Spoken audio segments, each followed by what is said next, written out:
last but not least, Beck Cultural Exchange Center. Hi, my name is Reverend Reneé Kesler, and I am in Knoxville, Tennessee. And I thank Dave Yoder for inviting Beck to the table. And I'm very honored to meet you, Mr. Turner, and all of those on the call. And of course, I've looked at a lot of Mr. Ashworth's work, so it's an honor to be in the presence of great people of like minds. I'm honored. Beck is an organization that's been around since 1975. We were actually created as a result of a project called Urban Renewal, which of course was not unique to Knoxville. It's a federal program. It's happening all over the country. But absent of Beck, there's no single African American history or cultural museum in East Tennessee doing what we do. We're a state repository for Black history and culture. I want to say on the Egai Project, back in the spring of 2017, I received a report about a lot of the information on the lynching project, specifically in Knoxville.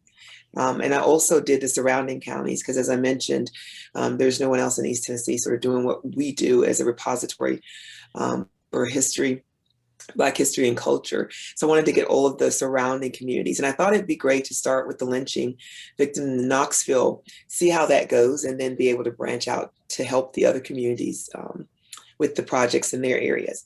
We brought together a team of folks, about 10 local folks who were very interested in the project, to be as a committee of Beck to do this with Egai. And what we discovered was Mr. James Perry, who was the one lynching victim that we have of record, which goes to show that either we have no racial issues in Knoxville,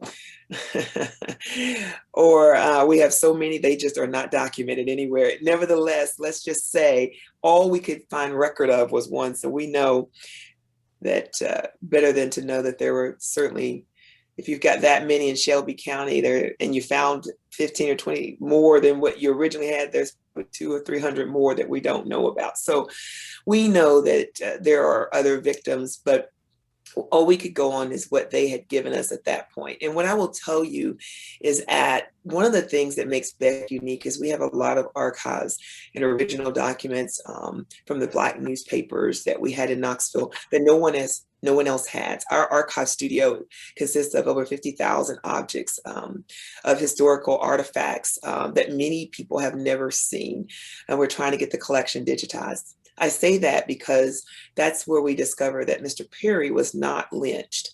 And so after discovering that we had the records in the newspaper articles, we could not prove that he was lynching. That he had died of smallpox. Again, you want to tread cautiously when you talk about these kinds of things, because you don't want people to think that there's any fallacies or anything with the work that Egai is doing. It's so important. You don't want to shed light. At the same time, it's our responsibility as historians to ensure that the history is correct. And Egai had a burden of proof that they looked at based on the information that they had. So they explained that to us, and I understand that. But we could not in good conscience go forward with putting, a mark or a memorial, knowing that we had contrary evidence.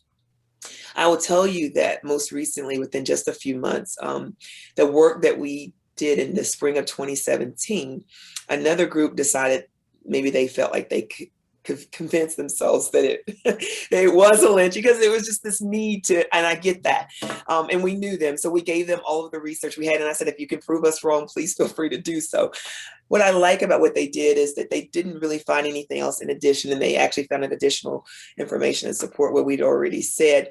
So they did take it one step further and send it to Egai so that they could correct the records. And they did.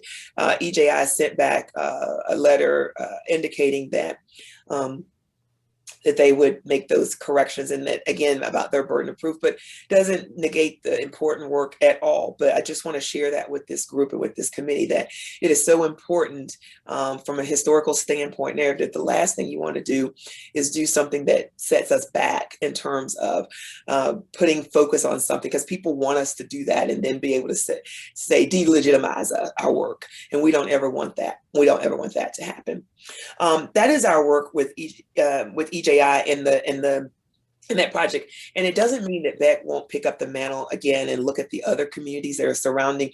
We just kind of paused on that for a moment because, again, we felt like we needed to do Knoxville first, and we thought that would be our model to do the other communities. So we'll revisit that. But our biggest work right now is truly with respect to the Urban Renewal Project. Beck is trying to craft the Beck Cultural Corridor, which I have created a statewide initiative that Mr. Dave Yoder serves on this committee, and that we're working on. Our goal is to put, Black history and culture in public spaces. And so we want to go back, starting with the area known as Urban Renewal, and we're going to be able to put those historical monuments, markers, be able to use your own technology in various public spaces to denote where all of those African-American historical sites were within Urban Renewal, those 107 African-American owned businesses, 15 churches, over 3,000 homes demolished. But again, some of them more prominent figures in Knoxville, when Knoxville was literally almost wiped its Black heritage off the map. And so our goal is to put it back on the map. And in addition, another project that I think the work of THJ would be just wonderful to work with is, and our hope is, as we start in Urban Renewal, is again to go across the state. I would love to be able to have from East Tennessee to West Tennessee, the Tennessee Heritage Trail, right, where Beck will help with East Tennessee to identify all these extraordinary Black location historical monuments and markers, and we're putting all those things back on a map where we can have driving tours and tourism across the state, and where East Tennessee leaves off, Middle Tennessee picks up, where Middle Tennessee leaves off, West Tennessee picks up. So I really think anytime we could do collaborations across the state, Yes. then it behooves us to do that. And I'm honored to be on this call with you and the work that you're doing to put these monuments up, because I want that to be on the Beck Cultural Corridor map, so that we can say, when you visit, when you go here, you have to go there. And I'd love to do that tour too, to say, here's the driving tour you want to make sure you take to affirm these locations. So your work is so critical and so important. And I think that can be part of our Beck Cultural Corridor. Finally, there's one other project when we talk about hate. We are really focused on the race riots of 1919 with Maurice Mays. And Knoxville, it will be one African American. We have been trying to get Maurice Mays exonerated 100 years posthumously. We have, I've met with the governor on several occasions personally on this issue to ask him I don't want the pardon, and I've heard that word used. We want full exoneration. And I will tell you that the city council for Knoxville did submit a resolution to exonerate Maurice Mays. It was 100% unanimous support by the city council, as well as the mayor, who also sent the recommendation to the governor's office that his Black lives 100 years later still matters. And it's because we haven't reckoned with the past that we keep repeating some of the horrors today. So I think that's another great opportunity for us to erect a monument, even if the governor won't do the posthumous task and the right thing. We can still erect a monument in Knoxville for a repentant city. And I think that's fitting, and this project could be part of that. I think as far as the questions, I'm hopeful that I've answered. I would say to you, so with all organizations that are nonprofits, funding is always our challenge. So I'm grateful for Margaret. I'm grateful for Mr. Ashworth, and for you, Mr. Turner, who would include Beck in looking for funding for a culture corridor coordinator to help us really pull this whole project together. So that's always the biggest challenge, but that's certainly a big blessing to be a part of that.